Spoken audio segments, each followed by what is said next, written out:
पदकमल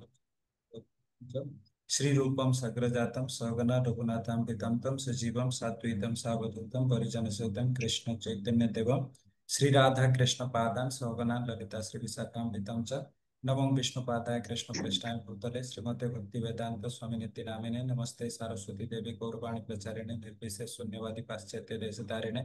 जय श्री कृष्ण चैतन्य प्रभु नित्यानंद श्री अद्वैत गदाधर शिवासदि गौर भक्त वृंद हरे कृष्णा कृष्ण कृष्ण हरे हरे हरे राम राम राम हरे हरे हरे कृष्णा। तो समस्त भक्तों बहुत बहुत धन्यवाद जो स्वर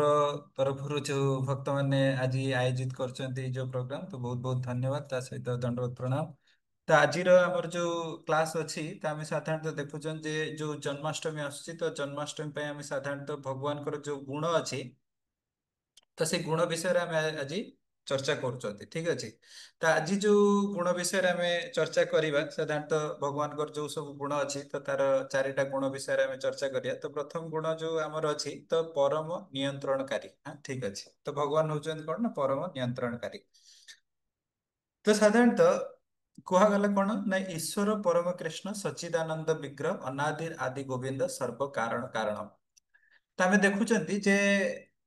ईश्वर परम कृष्ण जे एई जो जगतर ईश्वर माने होचंती जे कोनोसी गुडे ऑर्गेनाइजेशन हो किबा कोनोसी गुडे घर हो जे हेड हैला जेमती साधारणतः आम फैमिली रे जड़े मुख्य लोक अछंती तो सेमती टाइप रो ईश्वर परम कृष्ण जो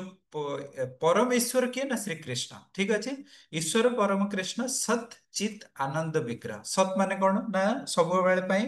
माने अवस्थित अच्छा किसी विनाश नहीं। सचित चित माने फुल अफ नॉलेज सब प्रकार ज्ञान अच्छी आज भी जो चारिटा गुण अच्छी तो से विषय आसो। सचित आनंद आनंद माने सब आनंदर विग्रह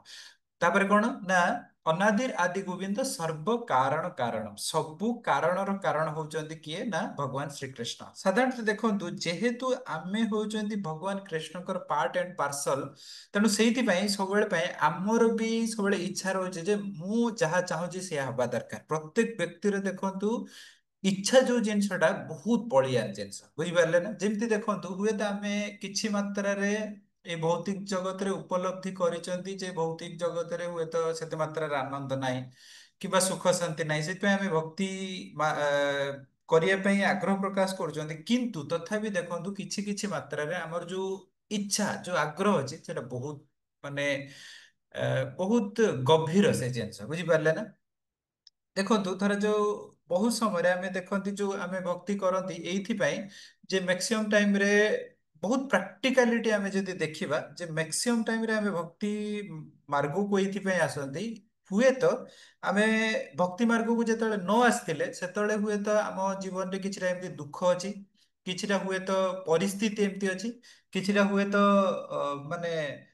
कहार व्यवहार द्वारा आम बहुत कष्ट पाई तेणु आम भाविले जे ना से मनटा बहुत हतोत्साहित हो जाइए तो से लगे ठीक अच्छे आम भक्ति करवा किंबा किसी किसी परिस्थिति आम देखी ठीक अच्छे सब जिनस ठीक अच्छे घरे पैसा पतर किसी अभाव ना पिला माने भी ठीक ठाक अच्छे किंतु सेते मात्रा रे से जो आनंद ना सेते मात्रा रे माने एक्साइटमेंट ना तो ठीक अच्छे हुए तो भक्त मान सहित मिसवा जन्माष्टमी सेलिब्रेशन करिया तो गोटे एक्साइटमेंट आसे तो यही जो कारण द्वारा ही साधारणतः मैक्सिमम टाइम रे आम भक्ति को आसती आ पर्टिकुलारली प्रभुपाद भी कहते जे साधारणतः भौतिक जगत में आम जो भक्ति को आसती अराउंड कली जुगे 99% लोक कौन ना प्रोब्लेम रे पड़ी अवश्य मुझे पचार चाहिए जे आप कौन प्रोब्लेम रे पड़े किंतु प्रत्येक व्यक्ति एवं अनुमान करूँ जे तो जो समय आप भक्ति को आसिले निश्चित मात्रा कौटि ना कौटि हुए तो आपड़ किसी जिनसर कठोराघात होते कौन जिनस हुए तो जो आशा थी आशाटा भांगी जाइए कौन परिस्थिति आप लगे जे भौतिक जगत में मुझे जो जिन चिंता करी से सुख कि आनंद मिले से जिनस नहीं तेमती कोठी ना कोठी तो निश्चित मात्रा रे आपण गोटे कष्ट पाइकी किंबा आपणकर आशा जिते भांगी जाइथिव स्वप्न जिते भांगी जाइथिव तापर आमे भक्ति को आसछन किंतु साधारण देखियो गले जे आमे हुए तो कोनोसी कष्ट पाइकी किंबा स्वप्न भांगी जाइछि आशा भांगी जाइछि आसछन किंतु ता माने नुहे जे भितरे आमे संपूर्ण मात्रा रे तो एबे पवित्र ही नाते ना संपूर्ण मात्रा रे एबे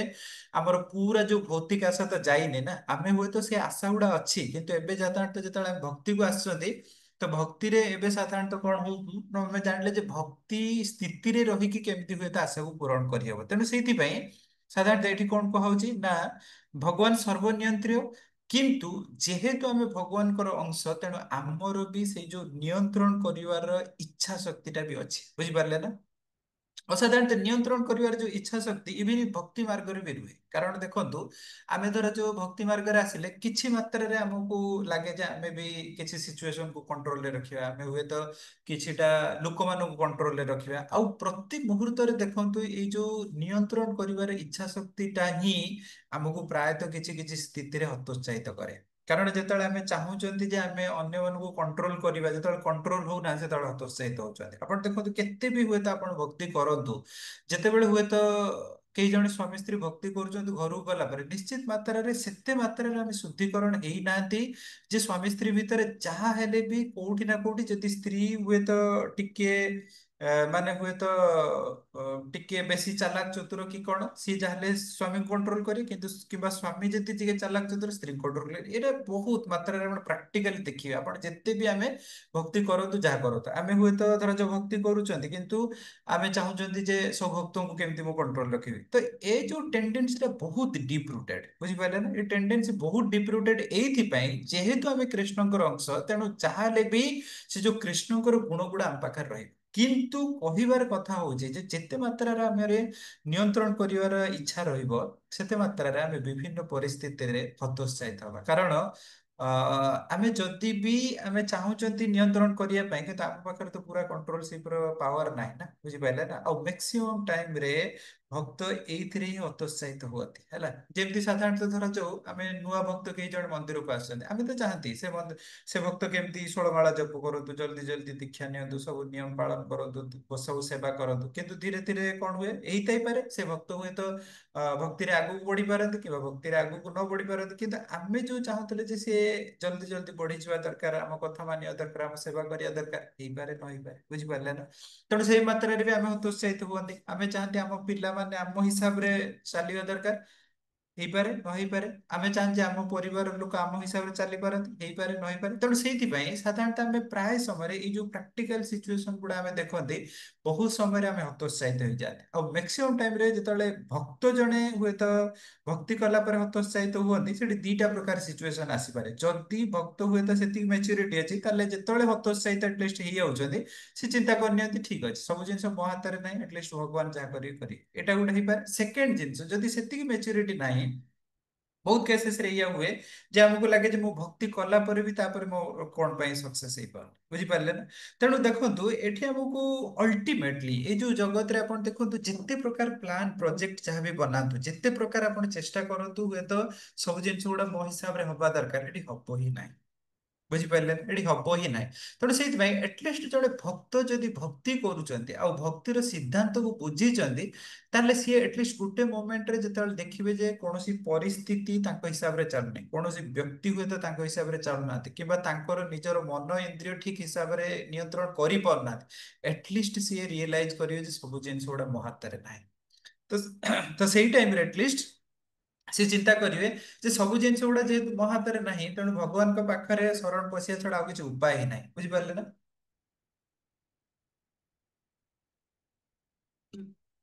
ତ ତ ସେଇଥିପାଇଁ ତ ଫାଷ୍ଟ ଜିନିଷ ଦେଖନ୍ତୁ, ସାଧାରଣତଃ ଆମେ ଭକ୍ତି ମାର୍ଗରେ ଯେତେବେଳେ ଆସୁଛନ୍ତି ତ ଆମକୁ ଏଇ ଯୋଉ ଉପଲବ୍ଧି ଧୀରେ ଧୀରେ ଆଣିବାଟା ବହୁତ ପ୍ରয়োଜନ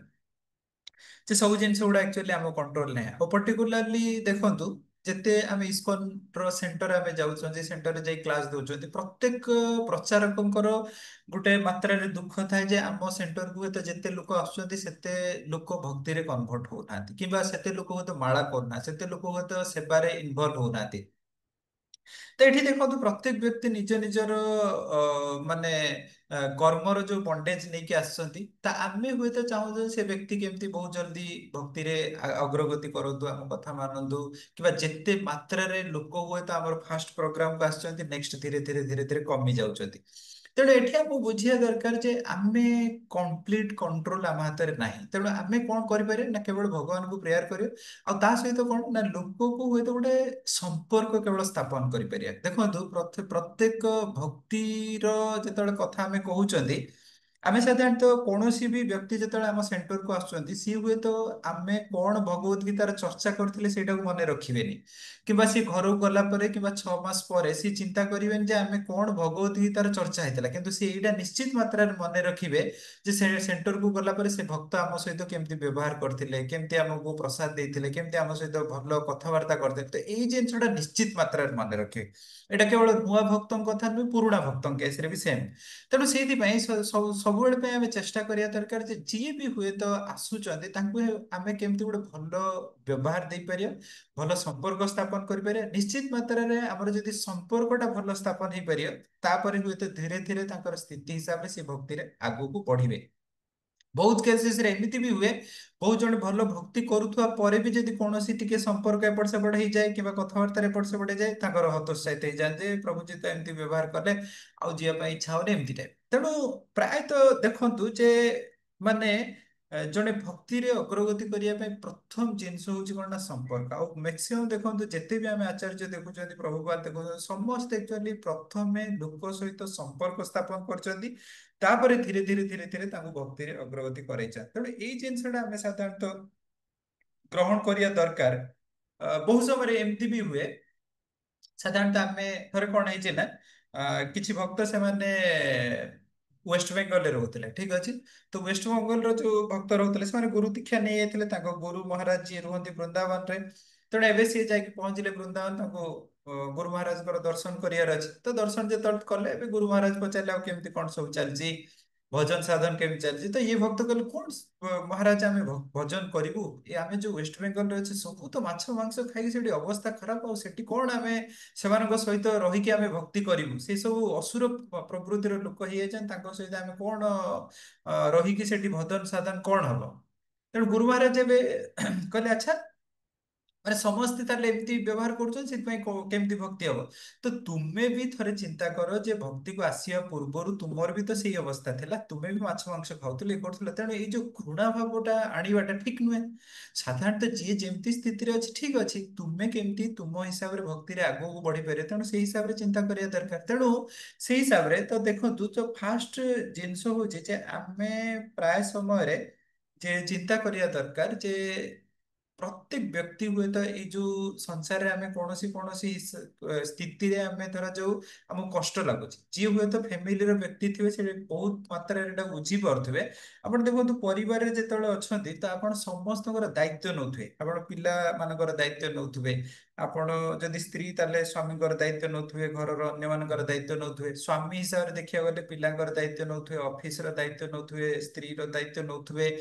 ବାପା ମାଙ୍କର ଦାୟିତ୍ବ ନଉଥିବେ। ସମସ୍ତଙ୍କର ଦାୟିତ୍ବ ନବା ପରେ ବି ଦେଖନ୍ତୁ ବହୁତ ସାରା ସିଚୁଏସନ ଏମିତି ଆସିବ ଯେ ଆପଣଙ୍କ କଥା ହିସାବରେ ବହୁତ ଜିନିଷ ଚାଲିବନି। ଆଉ ଯେତେବେଳେ ଏଇ ଯୋଉ ପରିସ୍ଥିତି ଆସିବ, ଆଜି ହୁଏତ ଯେତେବେଳେ ଆମେ କଥା କହୁଛନ୍ତି, ମୁଁ କଥା କହୁଛି ଏଇଟା ତ ବହୁତ ଆରାମସେ ମୁଁ କଥା କହି ଚାଲିଛି, କିନ୍ତୁ ଯୋଉ ବ୍ୟକ୍ତି ଯେତେବେଳେ ସେଇ ସ୍ଥିତି ଦେଇକି ଯାଉଛନ୍ତି, ଏଇ ଯୋଉ ସ୍ଥିତିଟାକୁ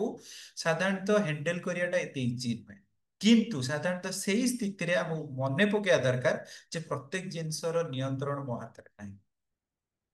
ଆଉ ଯଦି ଏଇ ଜିନିଷଟା ଆପଣ ମନକୁ ବୁଝେଇ ପାରିବେ, ତାହେଲେ ଯାଇକି ପ୍ରତ୍ୟେକ ପରିସ୍ଥିତିରେ ଆପଣ ଚଲେଇ ପାରିବେ, ନହେଲେ ଆପଣ ବହୁତ ସମୟରେ ହତୋତ୍ସାହିତ ହେଇଯିବେ, ବହୁତ ସମୟରେ ହତୋତ୍ସାହିତ ହେଇଯିବେ। ଆଜିକାଲି ଟାଇମରେ ଦେଖନ୍ତୁ, ଆପଣ ଦେଖନ୍ତୁ ସାଧାରଣତଃ ଇଣ୍ଟରନେଟରେ ଏସିରେ ବହୁତ ମାତ୍ରାରେ ବହୁତ ଏଜୁକେଟେଡ ଲୋକ ବି ସେମାନଙ୍କର କଣ ହଉଛି ନା ସ୍ୱାମୀ ସ୍ତ୍ରୀ ଭିତରେ ପଡୁନି, ଡିଭୋର୍ସ ହେଇଯାଉଛି, ବହୁତ ପ୍ରକାର ସିଚୁଏସନ ହଉଛି।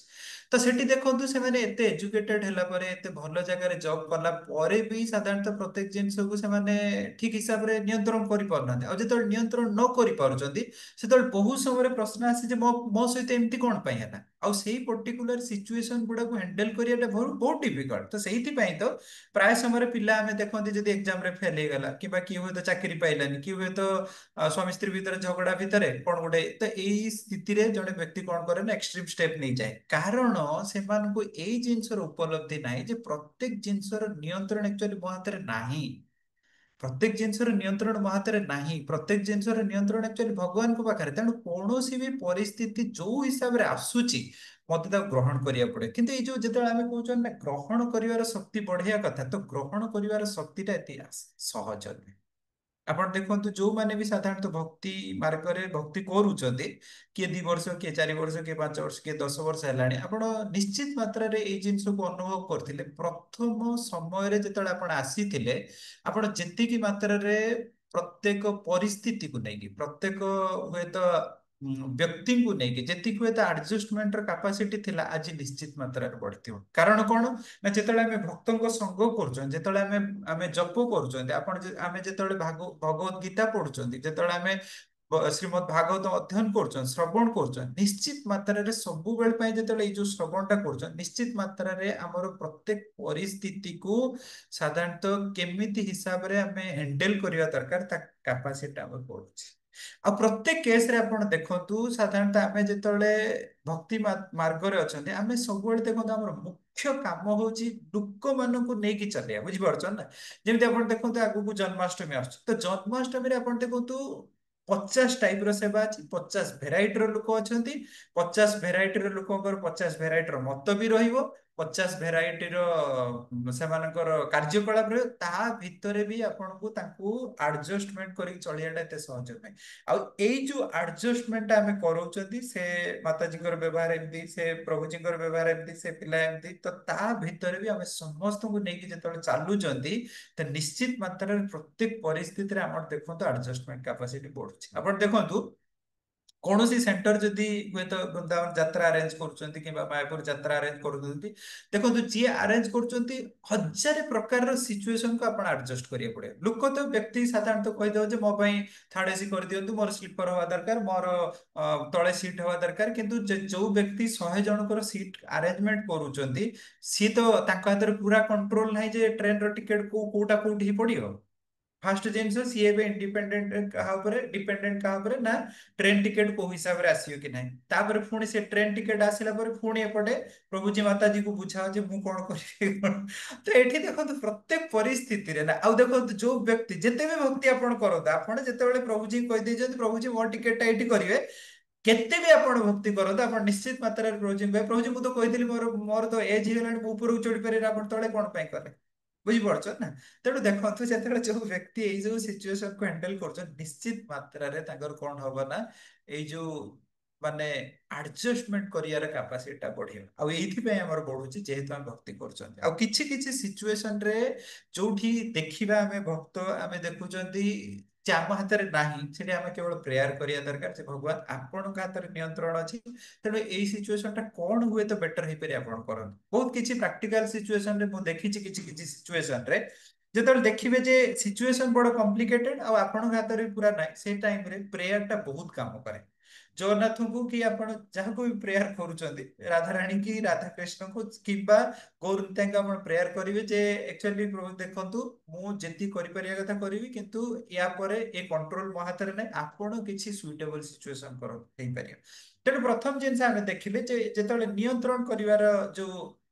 ଆମେ ଦେଖୁଛନ୍ତି ଯେ ଭଗବାନ ହଉଛନ୍ତି କଣ ନା ସର୍ବ ନିୟନ୍ତ୍ରଣକାରୀ। ତ ଏଠି ଆମକୁ କିଛି କିଛି ପରିସ୍ଥିତି ଦେଖନ୍ତୁ, ଆମେ ତ ନିଶ୍ଚିତ ମାତ୍ରାରେ କୌଣସି ଜିନିଷଟା ଆମେ ଯେତେବେଳେ କରୁଛନ୍ତି, ଆମେ ପ୍ଲାନ୍ ତାର କରିବା, କିନ୍ତୁ ସବୁ ପ୍ଲାନ୍ ଗୁଡା ଯେ ଆମ ହିସାବରେ ଚାଲେ ସେମିତି କିଛି ନାହିଁ। ତେଣୁ ଯୋଉ ଯୋଉ ସ୍ଥିତିରେ ଆମ ହିସାବରେ ନ ଚାଲୁଛେ, ଆମେ ଆଟଲିଷ୍ଟ ହତୋତ୍ସାହିତ ହବା କଥା ନୁହେଁ, ଆମେ ବୁଝିବା ଦରକାର ଯେ ପ୍ରତ୍ୟେକ ପ୍ଲାନ ଆଣ୍ଡ ପ୍ରୋଜେକ୍ଟଟା ଆମେ ହାତରେ ଯଦି ବି ନାହିଁ, ତ ଆମର ଯିଏ ଆକ୍ଚୁଆଲି ଭଗବାନ ତାଙ୍କ ହାତରେ ଅଛି। ତ ତାଙ୍କୁ ଯଦି ଆମେ ପ୍ରାର୍ଥନା କରିବା, ତାହେଲେ ନିଶ୍ଚିତ ମାତ୍ରାରେ ସେ କରିବେ। ଆଉ ଗୋଟେ ଜିନିଷ ମନେ ରଖିବେ ଯେ ଭଗବାନ, ଅବଶ୍ୟ ଏଇ ପଏଣ୍ଟଟା ଅଛି କି ନାହିଁ ମୁଁ ଟିକେ ଦେଖୁଛି, ତାପରେ ଦେଖନ୍ତୁ ଯେ ଆଚ୍ଛା ଅପରିବର୍ତ୍ତନୀୟ, ଠିକ ଅଛି ନେକ୍ସଟ ପଏଣ୍ଟ। ତାପରେ ଦେଖନ୍ତୁ ଯେତେବେଳେ ଆମେ ପ୍ରେୟାର କରନ୍ତି ନା, ବେଳେ ବେଳେ ଏମିତି ମନକୁ ଆସେ ଯେ ଧରା ଯୋଉ ଆମେ ଆମେ ଭକ୍ତି କରୁଛନ୍ତି, ବହୁତ ସମୟରେ ଆମେ ଯେତେ ବି ଭକ୍ତି କଲେ ଆମେ 100% ଯୋଉ ଯେତିକି ନୀତି ନିୟମ ଇଏ ସେ ସେଇ ହିସାବରେ ଆମେ କରିପାରୁନା, କାରଣ ଆମେ ତ ସମ୍ପୂର୍ଣ୍ଣ ମାତ୍ରାରେ ପବିତ୍ରତା ଆମ ଭିତରେ ନାହିଁ ନା। ତ ଯୋଉ ଭଗବାନ ଭଗବତ ଗୀତାରେ କହୁଛନ୍ତି ଯେ କି ଆ ଯେସାମ ଅନ୍ତ ଗତ୍ୱା ପାପମ୍ ଜନାନାಂ ପୁଣ୍ୟ କର୍ମାଣମ୍ ତେ ଦ୍ୱନ୍ଦ୍ୱର ବିନିର୍ମୁକ୍ତ ଭଜନ୍ତେ ମାମ୍ ଦୃଢ ଭକ୍ତ। କଣ କହୁଛନ୍ତି, ଯେସାମ ଅନ୍ତ ଗତ୍ୱା ପାପମ୍, ଯାହାର ସମ୍ପୂର୍ଣ୍ଣ ମାତ୍ରାରେ ପାପ କ୍ଷୟ ହେଇଯାଇଛି, ଯେସାମ ଅନ୍ତ ଗତ୍ୱା ପାପମ୍ ଜନାନାମ ପୁଣ୍ୟ କର୍ମଣା, ଯିଏ ସବୁ ପୁରା ମାତ୍ରାରେ ଏବେ ପୁଣ୍ୟ କାମରେ ଲାଗିଛନ୍ତି, ବୁଝିପାରିଲେ। ପୁରୁଣା ପାପ ସବୁ ନଷ୍ଟ ହେଇଯାଇଛି, ପୁରା ପୁଣ୍ୟ କର୍ମରେ ଲାଗିଛନ୍ତି, ଯେସାମନ୍ତ୍ୱ ଗତ୍ୱ ପାପମ୍ ଜନାନାଂ ପୁଣ୍ୟ କର୍ମଣା ତେ ଦ୍ୱନ୍ଦ୍ୱର୍ ବିନିର୍ମୁକ୍ତ ଭଜନ୍ତେ ମାମ୍ ଦୃଢ଼ବ୍ରତା। ତ ସିଏ କଣ ନା ତେ ଦ୍ୱନ୍ଦ୍ୱର୍ ବିନିର୍ମୁକ୍ତ ମାନେ ଯେତେ ପ୍ରକାରର କନଫ୍ୟୁଜନ ଅଛି ସବୁ ଛାଡିକି ସିଏ ହିଁ କେବଳ ଫିକ୍ସଡ ଭକ୍ତି କରିପାରିବେ। ଯେମିତି ଟାଇପର ଆମେ ଯେତେବେଳେ ସାଧାରଣତଃ ଭକ୍ତି କରୁଛନ୍ତି ବିଭିନ୍ନ ପରିସ୍ଥିତି ଆସୁଛି ଆମର ଦେଖନ୍ତୁ ସମ୍ପୂର୍ଣ୍ଣ ମାତ୍ରାରେ ଆମେ ଯେତେବେଳେ ଷୋଳମାଳା ଜପ କରୁଛନ୍ତି ଷୋଳମାଳା ଜପଟା ଆମର ସମ୍ପୂର୍ଣ୍ଣ ପୁରା ପବିତ୍ରତାର ସହିତ ହେଇପାରୁନି ପୁରା ସମର୍ପଣ ଭାବରେ ହେଇପାରୁନି। ଦେଖନ୍ତୁ ଗୋଟେ ଛୋଟ ଯଦି ଏକ୍ଜାମ୍ପଲ ନବା ଧରାଯାଉ ଆପଣଙ୍କ ଘରେ କିଛି ଗୋଟେ ପ୍ରୋବ୍ଲେମ ଚାଲିଛି ଆପଣ ହଜବେଣ୍ଡ ୱାଇଫ ଅଛନ୍ତି କିଛି ଗୋଟେ ହୁଏତ ଘରର ପ୍ରୋବ୍ଲେମ ଚାଲିଛି କିମ୍ବା ସେଣ୍ଟରରେ ଯିଏ ପ୍ରଭୁ ଯିଏ ଅଛନ୍ତି ସେଦିନ ହେଇଥାଇପାରେ ତାଙ୍କ କୁକ୍ ଛାଡିକି ପଳେଇଛନ୍ତି। ତା ଆମେ କଣ ଯେତେବେଳେ 5:30 କି 4ଟାରେ ମଙ୍ଗଳ ଆରତୀ ଉଠିଲେ ଯେତେବେଳେ ଜପ କରୁଛନ୍ତି ଆମେ ସମ୍ପୂର୍ଣ୍ଣ ମାତ୍ରାରେ ଆମେ ଏବେ ପୁରା ଭାବି ପାରୁଛନ୍ତି ମୁଁ କେବଳ ଭଗବାନଙ୍କର ଜପ କରି ଯାହା ସିଚୁଏସନଟା ହେବା କଥା ହେଇଯିବ କରିପାରୁଛ ନା। ଆମର ଦେଖନ୍ତୁ ଆମେ ବୋଧେ ଜପ କରୁଛନ୍ତି ମାଇଣ୍ଡରେ ସେୟା ଚାଲିଛି କୁକ୍ ଚାଲି ଯାଇଛି କୋଉଠୁ କଣ କୁକ୍ ଆରେଞ୍ଜ ହେଇପାରିବ କୋଉ ପ୍ରଭୁଜୀ କହୁଥିଲେ କୋଉଠି କୁକ୍ ଅଛନ୍ତି ଏଇ ଚାଲିଥିବ। ଆପଣ ଧର ଯୋଉ ଫ୍ୟାମିଲିରେ ଅଛନ୍ତି ଫ୍ୟାମିଲି କିଛି ଗୋଟେ ପ୍ରୋବ୍ଲେମ ଚାଲିଛି ଆପଣ କିଛି ଗୋଟେ ଆର୍ଥିକ ସଙ୍କଟ ପଡିଛି କାହା ଦେହ ଖରାପ ଅଛି ଆପଣ ପଇସା ଦରକାର ଆପଣ ଜପ କରୁଥିବେ ନିଶ୍ଚିତ ମାତ୍ରାରେ ସେ କଥା ଚାଲିଥିବ ଯେ କୋଉଠୁ କଣ ଆରେଞ୍ଜ ହେଇପାରିବ। କିମ୍ବା ଆପଣ ଅଫିସରେ କାମ କରୁଛନ୍ତି ଅଫିସରେ କିଛି ଗୋଟେ ପ୍ରୋବ୍ଲେମ ଅଛି ତ ନିଶ୍ଚିତ ମାତ୍ରାରେ ମାଇଣ୍ଡରେ ସେଇଟା ଚାଲିଥିବ ଯେ ସେ ପ୍ରୋବ୍ଲେମଟା କେମିତି ସଲ୍ଭ ହବ ସେଟା ଯଦି ପ୍ରୋବ୍ଲେମଟା ଅଧିକା ଲାଗିକି ରହିଲା କଣ ଅସୁବିଧା ହେଇପାରେ ଆମେ ଜପ କରୁଛନ୍ତି ତା ମାନେ ହଉଛି ଯେ ଆମ ଭିତରେ ସମ୍ପୂର୍ଣ୍ଣ ମାତ୍ରାରେ ଯେହେତୁ ପବିତ୍ରତାଟା ଆସିନି ସମ୍ପୂର୍ଣ୍ଣ ମାତ୍ରାରେ ଆମର ଯୋଉ ମାନେ ପ୍ୟୁରିଫିକେସନ ହେଇନି ତେଣୁ ସେଇଥିପାଇଁ ଆମେ ସମ୍ପୂର୍ଣ୍ଣ ମାତ୍ରାରେ ଆମେ ଜାଣିପାରୁନା ଯେ କେବଳ ମୁଁ ଭଗବାନଙ୍କ ଯଦି ଜପ 100% ପ୍ୟୁରିଟିରେ କରିବି ତାହେଲେ ପ୍ରୋବ୍ଲେମ ସଲ୍ଭ ହବ ଏଇଟା କରିପାରିବାନି। ଏଇଟା ବହୁତ ପ୍ରାକ୍ଟିକାଲ ଜିନିଷ ତେଣୁ ସେଇଥିପାଇଁ ସାଧାରଣତଃ ଆମେ କଣ କରିବା ଦରକାର ନା ଆମେ ଯୋଉ ବି ସ୍ଥିତିରେ ଅଛନ୍ ଯେମିତି ପରିସ୍ଥିତିରେ ଅଛନ୍ ସାଧାରଣତଃ ଭଜନ ସାଧନ କରିବା ଦରକାର। ଧୀରେ ଧୀରେ ଆମେ ଦେଖିବା ପ୍ୟୁରିଫିକେସନ ହବ ଧୀରେ ଧୀରେ ଆପଣ ଦେଖନ୍ତୁ ପ୍ରଥମ ଯୋଉ ବ୍ୟକ୍ତି ପ୍ରଥମ ଦିନ ଜପ କରିଥିବେ ସେ ଜପ ଆଉ ଦେଖନ୍ତୁ ନିଶ୍ଚିତ 6 ବର୍ଷ 10 ବର୍ଷ ପରେ ସେ ଯେତେବେଳେ ଜପ କରୁଥିବେ ନା କୌଣସି ପରିସ୍ଥିତିକୁ ନେଇକି ନିଶ୍ଚିତ ମାତ୍ରାରେ ଆସିଥିବ ଯେ ଠିକ ଅଛି ଯାହା ବି ପରିସ୍ଥିତି ହଉ ମତେ ଜପ କରିବାର ଅଛି ଯାହା ହବ ହବ ଏଇ ଯୋଉ ଡିପେଣ୍ଡେନ୍ସିଟା ଧୀରେ ଧୀରେ ଆସିବ। ତେଣୁ ସେଇଥିପାଇଁ ତ ସାଧାରଣ ଆଉ ଗୋଟେ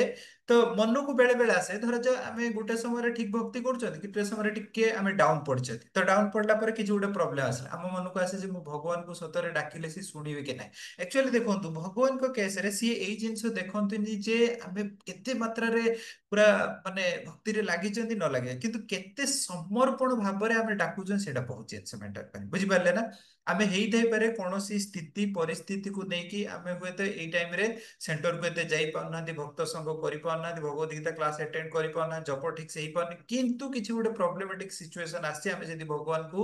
ବହୁତ ସମର୍ପଣ ହେଇକି ଆମେ ଗୋଟେ ମାନେ ବହୁତ ମାନେ ଏକଦମ ଭାଙ୍ଗି ପଡିଲା ଭଳି ବହୁତ କ୍ରନ୍ଦନ ସ୍ଥିତିରେ ଆମେ ଭଗବାନଙ୍କୁ ଡାକୁଛୁ ନିଶ୍ଚିତ ମାତ୍ରାରେ ଭଗବାନ ଶୁଣିବେ ଆଉ ସେଇ ସେମ ଆମାଉଣ୍ଟର ରେସିପ୍ରୋକେସନ ସେ କରିବେ। ତେଣୁ ଯେମିତି ଆମେ ସାଧାରଣତଃ ଦେଖୁଛନ୍ତି ଯେତେବେଳେ ଏଠି ମାନେ ଭଗବାନ ଯେତେବେଳେ ଏବେ ଅର୍ଜୁନଙ୍କୁ ଯୁଦ୍ଧ କ୍ଷେତ୍ରରେ ଏବେ ତାଙ୍କର ସାରଥୀ ହିସାବରେ ଅଛନ୍ତି ତ ସାରଥୀ ହିସାବରେ ଅଚ୍ୟୁତ ସେତେବେଳେ ଏବେ କିଏ ନା ଅର୍ଜୁନ ତାଙ୍କୁ ଗୋଟେ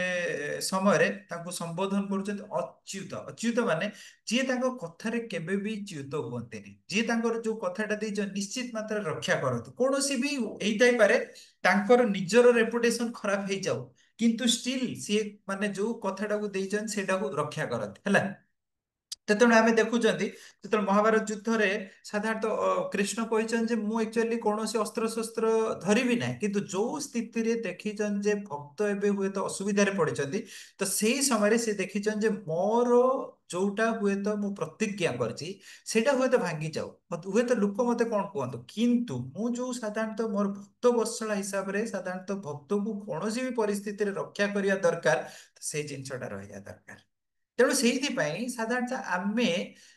ବହୁତ ସମୟରେ ଯେତେବେଳେ ଆମେ ବହୁତ ଭାଙ୍ଗି ପଡୁଛନ୍ତି ହତୋତ୍ସାହିତ ହେଇଯାଉଛନ୍ତି ତ ସେତେବେଳେ ନିଶ୍ଚିତ ମାତ୍ରାରେ ଆଉ ଆପଣ ଦେଖନ୍ତୁ ଯେତେ ବର୍ଷ ଧରି ଆପଣ ଭକ୍ତି କରୁଛନ୍ତି ନା ଆପଣ ଆଟଲିଷ୍ଟ ଠିକ ଅଛି ଯେତେବେଳେ ସୁଇଟେବୁଲ ସ୍ଥିତିରେ ଅଛନ୍ତି ହୁଏତ ଭଗବାନଙ୍କୁ ସେତେ ମାନେ ପୁରା ହୃଦୟ ସହିତ ଡାକି ପାରୁନାହାନ୍ତି କିନ୍ତୁ ଯେତେବେଳେ ଆଟଲିଷ୍ଟ ଦେଖିବେ ବହୁତ ପ୍ରୋବ୍ଲେମେଟିକ ସିଚୁଏସନରେ ଥିବେ ନିଶ୍ଚିତ ମାତ୍ରାରେ ଆପଣ ଭଗବାନଙ୍କର ଫାଷ୍ଟ ଆସିଯିବ ଯେ ମୁଁ ଭଗବାନଙ୍କୁ ହିଁ ଡାକିବା ଦରକାର ନହେଲେ ଏଇ ପରିସ୍ଥିତିରେ ଆଉ କେହି ବଞ୍ଚେଇ ପାରିବେନି ବୁଝିପାରିଲେ। ଯେମିତି ଟାଇପର ସାଧାରଣତଃ ଦେଖନ୍ତୁ ଯେତେବେଳେ କାଳିଆ ଦହନ ଲୀଳାରେ ସାଧାରଣତଃ ଭଗବାନ ଯାଇକି ଏବେ କାଳିଆକୁ ଦହନ କରୁଛନ୍ତି ତ ସେଇ ଟାଇମରେ ଆକ୍ଚୁଆଲି କଣ ହେଇଛି ନା ସେଇ ଟାଇମରେ ତାଙ୍କ ପତ୍ନୀ ମାନେ ଏବେ ପ୍ରାର୍ଥନା କରୁଛନ୍ତି ତ ପ୍ରାର୍ଥନା ଯେତେବେଳେ କରୁଛନ୍ତି ତ ସେମାନେ କହୁଛନ୍ତି ଯେ ଦେଖନ୍ତୁ ଆପଣ କୌଣସି ପରିସ୍ଥିତିରେ ମୋ ସ୍ୱାମୀଙ୍କର जो आचार व्यवहार तो सेमती टाइप रो तेणु आपण कौन परिस्थिति रे तांको आपण क्षमा करत रक्षा करत तो सेई टाइम रे एबे कालिया एबे प्रार्थना या करूछन जे प्रभु देखंतु मोर कोन माने भूल आपण जेमती टाइप रो मते इंद्रिय देइछन जेमती टाइप रो स्वभाव देइछन जेमती टाइप रो मनोभाव देइछन तो सेही हिसाब रे तो मु व्यवहार करछे ना तबे सेही हिसाब रे देखंतु जे आमे जो प्रत्येक व्यक्ति अछंती ना ଆମର ସମସ୍ତେ ଆମେ ସମସ୍ତେ ଜାଣିଛନ୍ତି ଆମର ମନୋଭାବ କୋଉ ସ୍ଥିତିରେ ଅଛି ଆମର ଇନ୍ଦ୍ରିୟ ଗୁଡା କୋଉ ସ୍ଥିତିରେ ଅଛି ଆମର ଚେତନା କୋଉ ସ୍ଥିତିରେ ଅଛି ତେଣୁ ଏଇ ଜିନିଷଟା ଭଗବାନ ଭଲ କି ଜାଣିଛନ୍ତି ତେଣୁ ସେଇ ହିସାବରେ ଯୋଉ ବି ଯେମିତି ସ୍ଥିତିରେ ଆମେ ଅଛନ୍ତି ଶ୍ରୀମଦ ଭାଗବତରେ କୁହାଯାଉଛି ଜଣେ ବ୍ୟକ୍ତିଙ୍କର ଇନ୍ଦ୍ରିୟ ଯେମିତି ହିସାବରେ ଦିଆହେଇଛି ଜଣେ ବ୍ୟକ୍ତିଙ୍କର ମନୋଭାବ ଯେମିତି ଅଛି ଜଣେ ବ୍ୟକ୍ତିଙ୍କର ପାରିବାରିକ ପରିସ୍ଥିତି ଯେମିତି ଅଛି ଜଣେ ବ୍ୟକ୍ତିଙ୍କର ତାଙ୍କର ଚେତନା ଯେମିତି ଅଛି ଯୋଉ ବି ସ୍ଥିତିରେ ଅଛନ୍ତି କିନ୍ତୁ ଯଥା ସମ୍ଭବ ଯେତିକି ସମ୍ଭବ ହେଇପାରୁଛି ଯେତିକି ମାନେ ସୁଇଟେବୁଲ ହେଇପାରୁଛି ସେଇ ହିସାବରେ କୃଷ୍ଣଙ୍କର ଭକ୍ତି କରିବା ଦରକାର ଆଉ ସେଇ ହିସାବରେ ଯଦି ଭକ୍ତି କରୁଛନ୍ତି ନିଶ୍ଚିତ ମାତ୍ରାରେ ଭଗବାନ ରେସିପ୍ରୋକେସନ କରିବେ ଆଉ ଗୋଟେ ସାଧାରଣତଃ ପ୍ରାକ୍ଟିକାଲ ସିଚୁଏସନ ଆପଣ ଦେଖିବେ ସାଧାରଣତଃ ଆମେ ଯେତେବେଳେ ଭକ୍ତି କରୁଛନ୍ତି ତ ଭକ୍ତିଟା ବହୁତ ଦେଖନ୍ତୁ ଲମ୍ବା ପ୍ରୋସେସ ବୁଝିପାରିଲେ ନା ତ ଲମ୍ବା ପ୍ରୋସେସ ମାନେ ହଉଛି ଯେ ଆମେ ଯଦି ଆଜି ଭକ୍ତି କରିବା ଷ୍ଟାର୍ଟ କରୁଛନ୍ତି 5 ବର୍ଷ 10 ବର୍ଷ ପରେ ଯେ ସମ୍ପୂର୍ଣ୍ଣ ମାତ୍ରାରେ ଶୁଦ୍ଧିକରଣ ହେଇଯିବା ଯଦି ହେଇଯାଉଛନ୍ତି ତ ବହୁତ ଭଲ କଥା କିନ୍ତୁ ନ ହେଇ ବି ପାରୁଛନ୍ତି ହତୋତ୍ସାହିତ ହବା ଦରକାର ନାହିଁ କାରଣ ଆମେ ଯେତେବେଳେ ଭଗବାନଙ୍କର ଭକ୍ତି କରୁଛନ୍ତି ତ ଧୀରେ ଧୀରେ ଧୀରେ ଧୀରେ ଆମର ସମୟ ସ୍ଥିତି ପରିସ୍ଥିତିକୁ ନେଇକି ନିଶ୍ଚିତ ମାତ୍ରାରେ କିଛି ନା କିଛି ଉପଲବ୍ଧି ତ ବଢୁଛି ଭକ୍ତି ବି ବଢୁଛି ଆମର ଭଗବାନଙ୍କ ପ୍ରତି ଯୋଉ ସାଧାରଣତଃ ଡିପେଣ୍ଡେନ୍ସି ବି ବଢୁଛି ତେଣୁ ଧୀରେ ଧୀରେ ହବ ବୁଝିପାରିଲେ ନା ତେଣୁ ସେଇ ହିସାବରେ ଆମକୁ ବୁଝିବା ଦରକାର ଯେ ଭଗବାନ ତାଙ୍କର ଯୋଉ ସାଧାରଣତଃ କୃପା ଅଛି କିମ୍ବା ଭଗବାନ ଯୋଉ ଦୃଷ୍ଟିରେ ଭକ୍ତକୁ ଦେଖନ୍ତି ତେଣୁ ସେଇ ଯୋଉ ମାଇଣ୍ଡ ସେଟ ତାଙ୍କର କେବେ ବି ଚେଞ୍ଜ ହୁଏନି ତେଣୁ ଆମେ ସାଧାରଣତଃ ସବୁ ସ୍ଥିତି ପରିସ୍ଥିତିରେ ଆମେ କଣ କରିବା ଦରକାର ନା ଭକ୍ତିରେ ବଢିବା ଦରକାର ଠିକ ଅଛି ତ ନେକ୍ସଟ ପଏଣ୍ଟ ଆସୁଛି ସର୍ବଜ୍ଞ ତ ଭଗବାନ କଣ ନା ସର୍ବଜ୍ଞ ତ ଭଗବାନ ଭଗବତ ଗୀତାରେ କହୁଛନ୍ତି ଯେ ବେଦାହಂ ସର୍ବଭୂତାନି ବର୍ତ୍ତମାନାନି ଚାର୍ଜୁନ ଭବିଷ୍ୟାଣି ଚ ଭୂତାନି ନା ଚ ବେଦନ କଶ୍ଚିତ୍ ତ କହୁଛନ୍ତି ଯେ ମୁଁ ପ୍ରତ୍ୟେକ ବ୍ୟକ୍ତିଙ୍କର ବେଦାହಂ ସର୍ବଭୂତାନି ପ୍ରତ୍ୟେକ ବ୍ୟକ୍ତିଙ୍କର ମୁଁ କଣ ଜାଣିଛି ନା ତାଙ୍କର ଅତୀତ ଜାଣିଛି ବର୍ତ୍ତମାନ ଜାଣିଛି ଆଉ ଭବିଷ୍ୟତ ବି ଜାଣିଛି ବେଦାହಂ ସର୍ବଭୂତାନି ବର୍ତ୍ତମାନାନି ଚାର୍ଜୁନ ମୁଁ ସମସ୍ତଙ୍କର ଅତୀତ କଣ ଜାଣିଛି ବର୍ତ୍ତମାନ କଣ ଜାଣିଛି ଆଉ ଭବିଷ୍ୟତ କଣ ଜାଣିଛି କିନ୍ତୁ ପ୍ରତ୍ୟେକ ବ୍ୟକ୍ତି ଆକ୍ଚୁଆଲି ମୋ ବିଷୟରେ ଭଲ କି ଜାଣିନାହାନ୍ତି ଆଉ ପ୍ରତ୍ୟେକ ବ୍ୟକ୍ତି ଯେହେତୁ ମୋ ବିଷୟରେ ଭଲ କି ଜାଣିନାହାନ୍ତି ତେଣୁ ସେଇଥିପାଇଁ ତ ଆମର ସାଧାରଣତଃ ଭଗବାନଙ୍କ ପ୍ରତି ଭକ୍ତି କରିବାଟା କଷ୍ଟ ହେଇଯାଉଛି ଭଗବାନଙ୍କ ପ୍ରତି ସେତିକି ମାତ୍ରାରେ ସମର୍ପଣ କରିବାଟା କଷ୍ଟ ହେଇଯାଉଛି ଠିକ ଅଛି ଆଉ ସାଧାରଣତଃ ଦେଖ ଯୋଉ କଥା ଆମେ କହିଲେ ଯେ ଈଶ୍ୱର ପରମ କୃଷ୍ଣ ସତ୍ ଚିତ୍ ଆନନ୍ଦ ନା ସବୁବେଳେ ପାଇଁ ଯାହାର କିଛି ବିନାଶ ନାହିଁ ଚିତ୍ ଚିତ୍ ମାନେ ଫୁଲ ଅଫ ନଲେଜ ମାନେ ଏ ସଂସାର ପ୍ରତ୍ୟେକ ବ୍ୟକ୍ତିଙ୍କର ପାଷ୍ଟ ଜାଣିଛନ୍ତି ଫ୍ୟୁଚର ଜାଣିଛନ୍ତି ପ୍ରେଜେଣ୍ଟ ଜାଣିଛନ୍ତି ତା ମାନେ ହଉଛି କଣ ଯେ ସବୁ କିଛି ଜାଣିଛନ୍ତି ନା ଆଉ ଦେଖନ୍ତୁ ଏ ସଂସାରରେ ଆମେ ପ୍ରତ୍ୟେକ ବ୍ୟକ୍ତି ସବୁ ଜାଣିବା ପାଇଁ ବହୁତ ଜିଜ୍ଞାସା ଥାଏ ଯେମିତି ଦେଖନ୍ତୁ ଗୋଟେ ଛୋଟ ପିଲାଟା ଦେଖନ୍ତୁ ବହୁତ ପ୍ରକାରର ପ୍ରଶ୍ନ ପଚାରିବ ଏଇଟା କଣ ସେଟା କଣ ସେମିତି କାହିଁକି ହଉଛି ଏମିତି କାହିଁକି ହଉଛି ତା ମାନେ ଦେଖନ୍ତୁ ପ୍ରତ୍ୟେକ ବ୍ୟକ୍ତିଙ୍କର ଯୋଉ ଗୋଟେ ମାନେ ଗୁଣ ଲୁଚିକି ରହିଛି ଯେ ସବୁବେଳେ ଆମେ ଚାହାନ୍ତି ପ୍ରତ୍ୟେକ ବ୍ୟକ୍ତି ସବୁ କିଛି ଜାଣିବା ପାଇଁ କିନ୍ତୁ ଆମେ ଧୀରେ ଧୀରେ ଯେତେବେଳେ ଜାଣନ୍ତି ଛୋଟ ପିଲାଟାକୁ ଆମେ ଯେତେବେଳେ ବହୁତ କିଛି ପଚାରେ ଆମେ ବେଳେ ବେଳେ ଚୁପ୍ କରିଦିଅନ୍ତି ଏଇଟା ପଚାରନି ସେଟା ପଚାରନି ତ ଧୀରେ ଧୀରେ ପିଲାଟା ଜାଣିଯାଏ ଯେ ସବୁ ଜିନିଷର ଉତ୍ତର ମତେ ମିଳିପାରିବନି ତେଣୁ ସେ ଚୁପ୍ ହେଇଯାଏ କିମ୍ବା ଆମେ ବି ଦେଖନ୍ତି ବହୁତ ସମୟରେ ଦେଖନ୍ତି ଯେ ବହୁତ କିଛି ପ୍ରଶ୍ନର ଉତ୍ତର ଆମ ପାଖରେ ନାହିଁ ତେଣୁ ଆମେ ଚୁପ୍ ହେଇଯାନ୍ତି ତେଣୁ କିନ୍ତୁ ସାଧାରଣତଃ କଣ ନା ଭଗବାନ ଆକ୍ଚୁଆଲି ସବୁ ବିଷୟରେ ଜାଣିଛନ୍ତି ହେଲା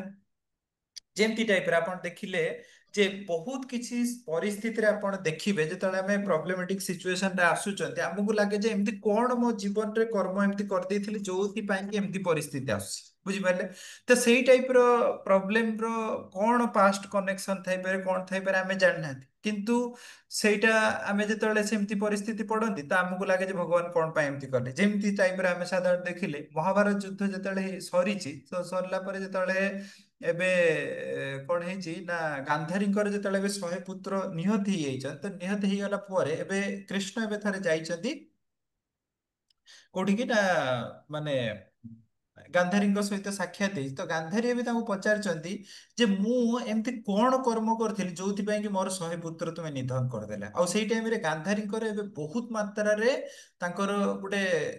କ୍ରୋଧ ଆସିଛି କାହା ପ୍ରତି ନା କୃଷ୍ଣଙ୍କ ପ୍ରତି, ଯେ କଣ ଏମିତି ମୁଁ ପାପ କରିଥିଲି ଯୋଉଥିପାଇଁ କି ମୋର 100 ପୁତ୍ର ତୁମେ ନିଧନ କରିଦେଲା। ତେଣୁ ଏବେ କୃଷ୍ଣ ଏବେ ଗାନ୍ଧାରୀଙ୍କୁ କହୁଛନ୍ତି ଯେ ଦେଖ ମୁଁ ତ ତୁମର କିଛି ବି କରିନି, ତୁମେ ଯେମିତି ଟାଇପ ର କର୍ମ କରୁଥିଲ ତେଣୁ ସେଇ ହିସାବରେ ତୁମକୁ କର୍ମଫଳ ମିଳିଛି। ତ ଗାନ୍ଧାରୀ ବି କହୁଛନ୍ତି ଏମିତି କଣ ମୁଁ କର୍ମ କରିଥିଲି ଯୋଉଥିପାଇଁ କି ମୋର 100 ପୁତ୍ର ନିଧନ ହେଇଗଲେ। ତ କୃଷ୍ଣ କହିଲେ ଠିକ ଅଛି ଆପଣ ଗୋଟେ କାମ କରନ୍ତୁ, ତ ମୁଁ ଆପଣଙ୍କୁ ଏବେ ଦିବ୍ୟ ଚକ୍ଷୁ ଦଉଛି, ତ ଆପଣ ନିଜେ ଦେଖନ୍ତୁ ଯେ ଆପଣଙ୍କୁ ପାଷ୍ଟ ହୁଏତ କଣ ଏମିତି କର୍ମ କରିଥିଲେ। ତ ଗାନ୍ଧାରୀ କହିଲେ ଠିକ ଅଛି। ତ ଗାନ୍ଧାରୀ ଏବେ ଯେତେବେଳେ ଦିବ୍ୟ ଚକ୍ଷୁ ପାଇଲେ ତ ଏଇ ଜନ୍ମର ପୂର୍ବ ଜନ୍ମ ଦେଖିଲେ କିଛି ପାପ କର୍ମ ନାହିଁ, ତା ପୂର୍ବ ଜନ୍ମ ଦେଖିଲେ କିଛି ପାପ ନାହିଁ, ତା ପୂର୍ବ ଜନ୍ମ ଦେଖିଲେ କିଛି ପାପ ନାହିଁ, ଏମିତି ପୂର୍ବ ଜନ୍ମ ଦେଖୁ ଦେଖୁ 50ତମ ପୂର୍ବ ଜନ୍ମକୁ ଗଲେ। ଠିକ ଅଛି, 50ତମ ପୂର୍ବ ଜନ୍ମ। ତ 50ତମ ପୂର୍ବ ଜନ୍ମରେ ଏବେ ଗାନ୍ଧାରୀ ଦେଖିଲେ ଯେ ସିଏ ଜଣେ ରାଜକନ୍ୟା ଥିଲେ। ତ ରାଜକନ୍ୟା ଯୋଉ ଥିଲେ, ତ ରାଜକନ୍ୟା ଏବେ କଣ ହେଇଛି ନା ନଦୀ କୂଳରେ ଏବେ ତାଙ୍କ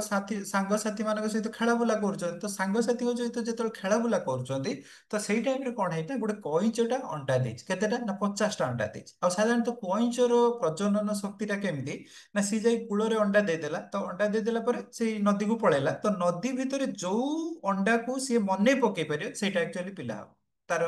ତାର ସେମିତି ଟାଇପର ପ୍ରକୃତି ତାଙ୍କୁ ବନେଇଛନ୍ତି।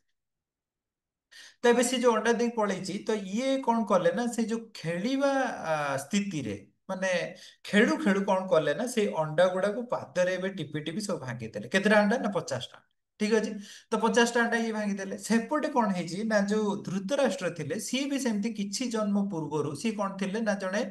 ମାନେ ରାଜା ଥିଲେ। ଆଉ ସାଧାରଣତଃ ଆମେ ଜାଣିଥିବା ରାଜା ମାନେ କଣ କରନ୍ତି ନା ବିଭିନ୍ନ ଶିକାରରେ ଯାଆନ୍ତି। ତ ଯେତେବେଳେ ଶିକାରରେ ଯାଇଛନ୍ତି ସିଏ ଦେଖିଛନ୍ତି ଗୋଟେ ଗଛ ଉପରେ ଗୋଟେ ଚଢେଇ ବସିଛି। ତ ଚଢେଇଟାକୁ ଏବେ କଣ କରୁଛନ୍ତି ନା ଶିକାର କରିବା ପାଇଁ ଏବେ ତୀର ଲଗେଇଛନ୍ତି। ତ ତୀରଟା ଯେତେବେଳେ ମାରିଛନ୍ତି ସେ ଚଢେଇଟା ଦେହରେ ବାଜିନି। ତ ଚଢେଇଟା ଦେହରେ ଯେତେବେଳେ ନ ବାଜିଛି ତ ଇଏ ଏତେ ମାତ୍ରାରେ କ୍ରୋଧାନ୍ୱିତ ହେଇଛନ୍ତି, ଚଢେଇଟା ତ ଉଡିଗଲା। ତ ଚଢେଇଟା ଯୋଉ ବସାରେ 50ଟା ଅଣ୍ଡା ଦେଇଥିଲା ସେ 50ଟା ଅଣ୍ଡାକୁ ଏମିତି ତୀର ମାରିକି ସବୁ ଭାଙ୍ଗିଦେଲେ। ତ ଏବେ ଯେତେବେଳେ ଗାନ୍ଧାରୀ ଏଇ ଜିନିଷ ଦେଖିଲେ ତ କୃଷ୍ଣ ଏବେ କହିଲେ ଦେଖ ତୁମର 50, ତାପରେ ଧୃତରାଷ୍ଟ୍ରଙ୍କ 50, 50 50 କେତେ ହେଇଗଲା ନା 100, 100 ହେଇଗଲା। ତ ଏବେ କିନ୍ତୁ ଏଠି ଗାନ୍ଧାରୀଙ୍କର ପ୍ରଶ୍ନ ବହୁତ ବୁଝିବାର କଥା। ଏବେ ଗାନ୍ଧାରୀ ଗୋଟେ ପ୍ରଶ୍ନ ପଚାରିଛନ୍ତି, ସେ ପ୍ରଶ୍ନଟା ବହୁତ ଆକ୍ଚୁଆଲି ଶିକ୍ଷଣୀୟ ଜିନିଷ। ଆଉ ଆପଣ ନିଶ୍ଚିତ ମାତ୍ରାରେ ଏଇ ଯୋଉ ପ୍ରଶ୍ନର ଉତ୍ତରଟା ସବୁବେଳେ ପାଇଁ ମନେ ରଖିବେ। ତ ଗାନ୍ଧାରୀ ଏବେ ପଚାରିଲେ ଆଚ୍ଛା ଠିକ ଅଛି କୃଷ୍ଣ, ଯେ ଆମେ 50 50 ଯେହେତୁ ହୁଏତ କାହାର ପିଲାକୁ ମାରି ଦେଇଥିଲୁ ତେଣୁ ସେଇ ହିସାବରେ ଆମକୁ ଏ ଫଳ ମିଳିଲା, କିନ୍ତୁ ପ୍ରଶ୍ନ ହଉଛି ଯେ 50ଟା ଲାଇଫ କଣ ପାଇଁ ଲାଗିଗଲା? ଆପଣ ତା ପର ଜନ୍ମରେ ଏଇ ଯୋଉ ଅଭିଶାପଟା ଲାଗୁ ହେଇଯାଇଥାନ୍ତା, ଏଇ ଦଣ୍ଡଟା ମିଳି ଯାଇଥାନ୍ତା, ଆମର 100 ପୁତ୍ର ଚାଲି ଯାଇଥାନ୍ତା। କହିଲେ ନାଇଁ, ଆକ୍ଚୁଆଲି ଏଇ ଯୋଉ 100 ପୁତ୍ର ଯିବା ପାଇଁ, 100 ପୁତ୍ର ଆପଣ ପ୍ରାପ୍ତି ହେବା ପାଇଁ ଯୋଉ ପୁଣ୍ୟ କରିବାକୁ ପଡିବ, ଏଇ ଯୋଉ 50ଟା ଜନ୍ମ ଲାଗିଗଲା ଆପଣଙ୍କୁ ପୁଣ୍ୟ ଅର୍ଜନ କରିବା ପାଇଁ। ତା ମାନେ ହଉଛି ସାଧାରଣତଃ ଏଇ ଭୌତିକ ଜଗତରେ ଆମେ ଯୋଉ ପୁଣ୍ୟ ଅର୍ଜନ ବି କରୁଛନ୍ତି ସେ ଜିନିଷ ଗୁଡା ବି ବେଳେ ବେଳେ କଣ ହେଇଯିବ ନା ଆମର ପାପକୁ ଭୋଗ କରିବା ପାଇଁ ସେ କେବଳ ସମର୍ଥନ ଦବ। ବୁଝିପାରିଲେ ନା? ତ ଯୋଉ ଜିନିଷଟା ସାଧାରଣତଃ ଦେଖନ୍ତୁ ଏଠି ଯେତେବେଳେ ଆମେ ଶାସ୍ତ୍ର ଆଲୋଚନା କରୁଛନ୍ତି ଆମେ ବହୁତ ସାରା ଲଜିକକୁ ଦେଇ କରିଦଉଛନ୍ତି, କିନ୍ତୁ ସାଧାରଣତଃ ଦେଖନ୍ତୁ ଆମେ ଯୋଉ ଭୌତିକ ଜଗତରେ ଅଛନ୍ତି ତ ଆମର ଇଚ୍ଛା ଶକ୍ତି ଗୁଡା ଏତେ ପ୍ରବଳ ନା ସାଧାରଣତଃ ଆମେ ଏତେ ସାରା ଜିନିଷ ବୁଝିଲା ପରେ ବି ସାଧାରଣତଃ ନିଜକୁ ସମ୍ପୂର୍ଣ୍ଣ ମାତ୍ରାରେ ସେଇ ଯୋଉ ମାନେ ଉପଲବ୍ଧିଟା ଆସିବାଟା ବହୁତ କଷ୍ଟ। ବୁଝିପାରିଲେ ନା? ଆମେ ସବୁ ଜାଣୁଛନ୍ତି ଯେ ହୁଏତ ପୁଣ୍ୟ ଯୋଉ ଅର୍ଜନ କରୁଛନ୍ତି ସେଟା ବି ପାପରେ ହୁଏତ ଭାଗିଦାର ହେଇଯିବ। ସାଧାରଣତଃ ପାପ କରିବା କିଛି ଆବଶ୍ୟକ ନାହିଁ, କିନ୍ତୁ ଷ୍ଟିଲ୍ ମନକୁ ସାଧାରଣତଃ ନିୟନ୍ତ୍ରଣ କରିବାଟା ଏତେ ସହଜ ନୁହେଁ। କିନ୍ତୁ ସାଧାରଣତଃ କଣ ନା ଯେତେବେଳେ ଆମେ ଭକ୍ତିରେ ଅଛନ୍ତି ଧୀରେ ଧୀରେ ଧୀରେ ଧୀରେ ଶୁଦ୍ଧିକରଣ ହବ। ପ୍ରତ୍ୟେକ ଭୁଲଟା ଗୋଟେ ବଡ ମାତ୍ରାରେ ଅନୁତାପ ହେଇକି ଆସିବ। ପ୍ରତ୍ୟେକ ଇଚ୍ଛାଟା ବି ଭଗବାନ ହୁଏତ ତାର ସ୍ଥିତି ପରିସ୍ଥିତି ଦେଇକି ଆମକୁ ଶିଖେଇ ଦେବେ ଯେ ଏଇ ଟାଇପର ଇଚ୍ଛାର କିଛି ଆବଶ୍ୟକତା ନାହିଁ। ତେଣୁ ସାଧାରଣତଃ ଦେଖନ୍ତୁ ତ ସେଠି ଯେତେବେଳେ କୃଷ୍ଣ ଏବେ ଗାନ୍ଧାରୀଙ୍କୁ କହିଲେ ଯେ ଦେଖନ୍ତୁ 50 50 ତେଣୁ ସେଥିପାଇଁ 50 ଜନ୍ମ ଲାଗିଗଲା। ତେଣୁ ଏଠି ଦେଖନ୍ତୁ ଏତ ଗାନ୍ଧାରୀ ସେଇ ଜିନିଷ ଜାଣି ପାରୁନାହାନ୍ତି, କିନ୍ତୁ କୃଷ୍ଣ ସବୁ ଜିନିଷ ଜାଣିଛନ୍ତି। ଆଉ ଗୋଟେ ସାଧାରଣତଃ ଦେଖନ୍ତୁ ଯେତେବେଳେ ଆମେ ସାଧାରଣତଃ ଭକ୍ତିକୁ ଆସିଛନ୍ତି ନା, ଆମେ ଭକ୍ତିକୁ ଆସିଛନ୍ତି, ମାଳ ଜପ କରୁଛନ୍ତି, ଭଗବତ ଗୀତା ଶ୍ରବଣ କରୁଛନ୍ତି, ତ ଏଇଟା ଯେ ଯେ କେବଳ ବହୁତ ପରିସ୍ଥିତିରେ ଆପଣ ଦେଖନ୍ତୁ ଯୋଉ ପରିସ୍ଥିତିରେ ଆପଣ ହୁଏତ ଭକ୍ତିକୁ ଆସିଥିବା ବହୁତ ସମୟରେ ବହୁତ ଭକ୍ତଙ୍କ କେସେସରେ ବହୁତ ମାନେ ମିରାକିଲ ଟାଇପର ହୁଏ। ତ ମୁଁ ଏଠିକି ଯାଇଥିଲି ସେଠି ଭକ୍ତ ଦେଖା ହେଇଗଲେ ତାପରେ ଭଲ ଲାଗିଲା ତାପରେ ମୁଁ ଆସିଗଲି, କିଏ କହୁଥିବ ମୁଁ ଏଠି ଏମିତି ଥିଲା ଏମିତି ଥିଲା ଯାହା ବି। ତା ମାନେ ହଉଛି ଯେ ଆକ୍ଚୁଆଲି ଆମେ ଏଇ ଯୋଉ ଜନ୍ମରେ ସାଧାରଣତଃ ଭକ୍ତି କରୁଛନ୍ତି କିମ୍ବା ଆଜି ଆମେ ଭାଗବତ କଥା ଶ୍ରବଣ କରୁଛନ୍ତି କିମ୍ବା ଆମେ ରେଗୁଲାର ବେସିସରେ ଭକ୍ତ ସଙ୍ଗ କରୁଛନ୍ତି ଯେ ଏଇଟା କେବଳ ଆମ ପ୍ରୟାସ ଏଇଆ ନୁହେଁ ତା ମାନେ ହଉଛି ଯେ ଆମେ ପୂର୍ବ ଜନ୍ମରେ ଆକ୍ଚୁଆଲି ଭକ୍ତି କରିଛନ୍ତି ବୁଝିପାରିଲେ ନା ଯୋଉଟା କି ଭଗବାନ ଭଗବତ ଗୀତାର ସପ୍ତମ ଅଧ୍ୟାୟରେ କହୁଛନ୍ତି कि मनुष्याणाम सहस्रेषु कश्चित जताति सिद्धे यत्तामपि सिद्धानाम कश्चित माम वेति तत्त्वतः तो कौन कहउଛନ୍ତି मनुष्याणाम सहस्रेषु हजार हजार जने व्यक्ति जड़े व्यक्ति हुए तो भक्ति को आसीबे आपण देखंतु आपण जो सहर रे रहउଛନ୍ତି जो माने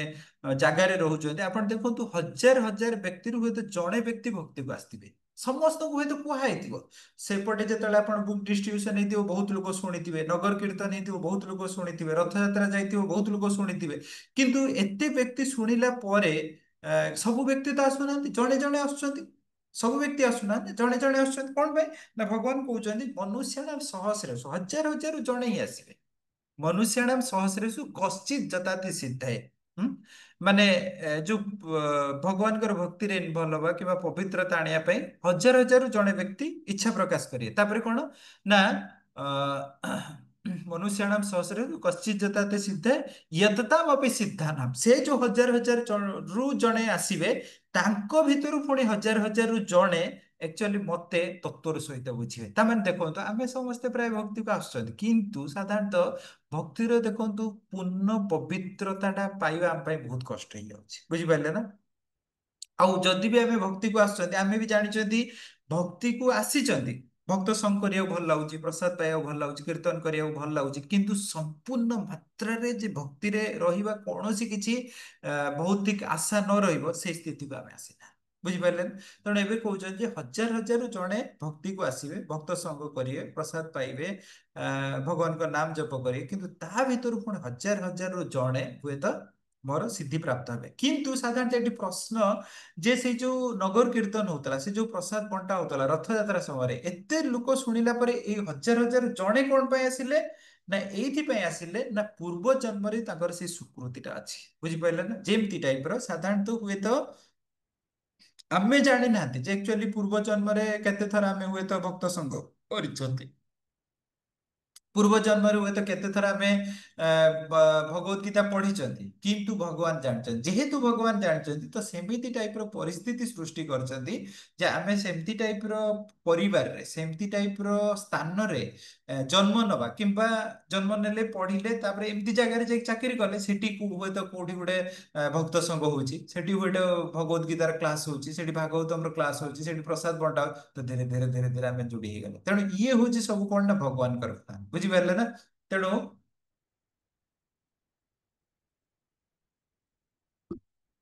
ଭଗବାନ କଣ କହୁଛନ୍ତି ନା ସର୍ବଜ୍ଞ ନା ମୁଁ ସବୁ ଜିନିଷ ଜାଣିଛି କୋଉ ବ୍ୟକ୍ତି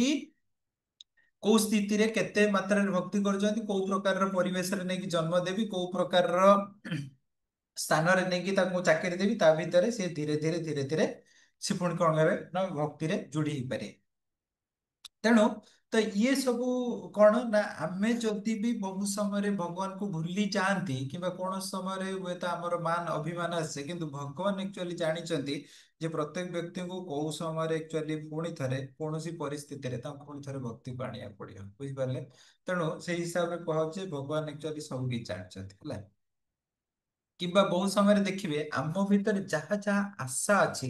ସେ ଆଶା ଗୁଡା କେମିତି ପୂରଣ ହେଇପାରିବ ଭଗବାନ ଦେଖିବ ବିଭିନ୍ନ ପରିସ୍ଥିତି ସୃଷ୍ଟି କରିକି ସେ ଆଶା ଗୁଡା ବି ପୂରଣ କରିବେ ବୁଝିପାରିଲେ ନା ତେଣୁ ସେଇଥିପାଇଁ ଆମେ ସାଧାରଣତଃ ଯେତେବେଳେ ଭକ୍ତିରେ ଅଛନ୍ତି ନା ତ ସାଧାରଣତଃ ଆମେ ବହୁତ କିଛି ଚିନ୍ତା କରିବା କଥା ନୁହେଁ ଯେ ଏଇ ସିଚୁଏସନ ଗୁଡା କେମିତି ହ୍ୟାଣ୍ଡେଲ ହବ ଏଇଟା କେମିତି ହବ ଇଏ ହବ ଭଗବାନ ସେଇ ଜିନିଷ ଗୁଡା ସବୁ ଜିନିଷ ଆକ୍ଚୁଆଲି ବୁଝିପାରନ୍ତି ଆମର ମନୋଭାବକୁ ବି ବୁଝିପାରନ୍ତି ତ ଯୋଉଟା ଯାହା ଦରକାର ଭଗବାନ ତାର ପରିସ୍ଥିତି ହିସାବରେ ତାର ସ୍ଥିତି ହିସାବରେ ସେ ଦେବେ ବୁଝିପାରିଲେ ନା ଆମକୁ କେବଳ କଣ କରିବା ଦରକାର ନା ଆମକୁ ସାଧାରଣତଃ କେବଳ ଭକ୍ତିରେ କେମିତି ଆମେ ଅଗ୍ରଗତି କରିପାରିବା ସେଇ ବିଷୟରେ ଆମେ ବେଶୀ ଚିନ୍ତା କରିବା ଦରକାର ସେଇଟା ଯଦି ଆମେ ଚିନ୍ତା କରୁଛୁ ତାହେଲେ ନିଶ୍ଚିତ ମାତ୍ରାରେ ଭଗବାନ ଆମକୁ ଭକ୍ତିରେ ଅଗ୍ରଗତି କରାଇବେ ଆଉ ତା ସହିତ ଆମ ଭିତରେ ଯୋଉ ଯୋଉ ଇଚ୍ଛା ଗୁଡା ଅଛି ସେଇ ଇଚ୍ଛା ଗୁଡା କେମିତି ପୂର୍ତ୍ତି ହେଇପାରିବ ସେ ବିଷୟରେ ନିଶ୍ଚିତ ମାତ୍ରାରେ କୃଷ୍ଣ ଦେଖିବେ ହେଲା ତ ନେକ୍ସଟ ହଉଛି ଚିର ନୂତନ ହେଲା ତ ଚିର ନୂତନ ମାନେ ସବୁବେଳେ ଭଗବାନଙ୍କ କଣ ନା ନୂତନ ଆଉ ଦିବ୍ୟ ସୁନ୍ଦର। ତ ଥରେ କଣ ହେଇଛି ନା ଯେତେବେଳେ ବୃନ୍ଦାବନରେ ଏବେ କୃଷ୍ଣ ଅଛନ୍ତି ତ କଣ ହେଇଛି ନା ଯେତେବେଳେ ନନ୍ଦରାଜଙ୍କର ଉଆସରେ ଅଛନ୍ତି ତ କୃଷ୍ଣ ଏବେ ମାନେ ତାଙ୍କର ଯୋଉ ମାନେ ନନ୍ଦ ମହାରାଜଙ୍କର ଉଆସରେ ଯୋଉ କାନ୍ଥ ଗୁଡା ଥିଲା ମାନେ ସାଧାରଣତଃ ଯୋଉ ଖମ୍ବ ଗୁଡା ଥିଲା ତ ଖମ୍ବ ଗୁଡା ଏତେ ମାନେ କଣ ନା ଏତେ ଚିକ୍କଣ ଥିଲା ଯେ କୃଷ୍ଣ ନିଜକୁ ନିଜେ ସେଠି ଦେଖିପାରନ୍ତି। ତ ଥରେ ଏମିତି କୌଣସି ପରିସ୍ଥିତି କୃଷ୍ଣ ତାଙ୍କ ନିଜର ପ୍ରତିବିମ୍ବକୁ ଦେଖିଛନ୍ତି। ତ ତାଙ୍କର ଛବିକୁ ଦେଖିଛନ୍ତି ଯେତେବେଳେ ଦେଖିଛନ୍ତି ସିଏ ଚିନ୍ତା କରୁଛନ୍ତି ଏତେ ସୁନ୍ଦର କେମିତି, ଇଏ ଯୋଉ ବ୍ୟକ୍ତି ଏତେ ସୁନ୍ଦର କିଏ ଏ ବ୍ୟକ୍ତି। ତାପରେ ନିଜେ ଜାଣିପାରୁଛନ୍ତି ଇଏ ହଉଛନ୍ତି କିଏ ନା ନିଜେ ମୁଁ। ତ ଯେତେବେଳେ ମୁଁ ତ ଏବେ ସେ ଚିନ୍ତା କରୁଛନ୍ତି ଯେ ଏ ବ୍ୟକ୍ତି ଯଦି ଏତେ ସୁନ୍ଦର ତାହେଲେ ଏ ବ୍ୟକ୍ତିଙ୍କୁ ପ୍ରକୃତରେ ଆସ୍ୱାଦନ କିଏ କରୁଛନ୍ତି। ସାଧାରଣତଃ ଯେମିତି ଦେଖନ୍ତୁ ଯଦି ଜଣେ ବ୍ୟକ୍ତି ବହୁତ ସୁନ୍ଦର ତ ସେ ବ୍ୟକ୍ତିକୁ ସାଧାରଣତଃ ସେ ବ୍ୟକ୍ତି ବହୁତ ସୁନ୍ଦର ସିଏ ଜାଣିପାରୁନାହାନ୍ତି କିନ୍ତୁ ସେ ବ୍ୟକ୍ତିକୁ ଯିଏ ଦେଖୁଛନ୍ତି ସିଏ ଜାଣିପାରୁଛନ୍ତି। ତ ସେମିତି ହିସାବରେ ତ ସିଏ ବି ଚିନ୍ତା କରୁଛନ୍ତି ଯଦି ମୁଁ ବହୁତ ସୁନ୍ଦର ତାହେଲେ ମତେ ଆସ୍ୱାଦନ କିଏ କରୁଛନ୍ତି ନା ରାଧାରାଣୀ, କାରଣ ରାଧାରାଣୀ ହିଁ ମତେ ପ୍ରେମ କରୁଛନ୍ତି। ତ ଏବେ ସିଏ ଚିନ୍ତା କରୁଛନ୍ତି ଯେ ଆକ୍ଚୁଆଲି ଏଇ ଯୋଉ ଆସ୍ୱାଦନ କରୁଛନ୍ତି ତ ୟାର ସ୍ୱାଦଟା କେମିତି, ତ ମତେ ଥରେ ରାଧାରାଣୀଙ୍କ ଭାବରେ ଆସିକି ଥରେ ଆସ୍ୱାଦନ କରିବାକୁ ପଡିବ, ବୁଝିପାରିଲେ ନା। ତେଣୁ ସେଇ ହିସାବରେ ତ ସାଧାରଣତଃ